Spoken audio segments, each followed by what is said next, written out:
నమస్కారం. HDC local news కి స్వాగతం. హుస్నాబాద్ నియోజకవర్గంలోని కోహెడ మండలంలోని శ్రీ శ్రీ ప్రతాపరుద్ర సింగరాయ లక్ష్మీ నరసింహస్వామి జాతరకు విచ్చేసి లక్ష్మీ నరసింహస్వామి వారిని దర్శించుకుని ప్రత్యేక పూజలు చేశారు మంత్రి పొన్నం ప్రభాకర్. అనంతరం మంత్రి మాట్లాడుతూ కాకతీయ ప్రతాపరుద్రుని కాలం నుంచి సింగరాయుడు పేరు మీద ఈ సింగరాయన జాతర జరుగుతుందని, ఈ ప్రాంత ప్రజలకు ఈ సింగరాయన జాతర విశ్వాసం. మోయెత్తు మీద వాగులో స్నానం చేసి లక్ష్మీ నరసింహస్వామి వారిని దర్శించుకుంటారు. సింగరాయన జాతరకు వచ్చే భక్తులకు ఎలాంటి ఇబ్బందులు లేకుండా ప్రభుత్వం నుంచి అన్ని ఏర్పాట్లు చేశామని, ఈ ప్రాంతం అంతా మంచి వర్షాలతో ఉండాలి, పాడి పంటలతో ప్రజలంతా సుఖ సంతోషాలతో ఉండాలని స్వామివారిని వేడుకున్నారని, అందరికీ సింగరాయ జాతర శుభాకాంక్షలు తెలిపారు. అందరిపై లక్ష్మీ నరసింహస్వామి వారి ఆశీస్సులు ఉండాలని ఆకాంక్షించారు. తెలంగాణ ప్రభుత్వ పథకాలు ప్రజల్లోకి చేరే విధంగా ఆశీర్వాదం ఉండాలని కోరుకుంటున్నారన్నారు.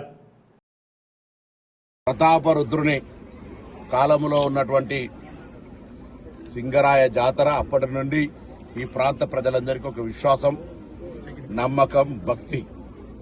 మోయెత్తు మీద వాగులో స్నానం చేసి ఆ లక్ష్మీ నరసింహస్వామిని దర్శనం చేసుకొని ఉగ్రం వీరం మహావిష్ణుం జలంతం సర్వతోముఖం నరసింహ భీషణం భద్రం ముచ్చు ముచ్చు నమామి అనే మంత్రం చదువుకుంటూ ఆ దేవుడి ఆశీస్సులు కోరుకుంటూ ఈ ప్రాంతం అంతా సుభిక్షంగా సస్యశ్యామలతో రైతులందరూ పాడి పంటలతోటి అందరూ ఆయురారోగ్యాలతో ఉండాలి ఈ ప్రాంతం అంతా అని ఆ భగవంతుని ప్రార్థిస్తూ అందరికీ సింగరాయ జాతర శుభాకాంక్షలు.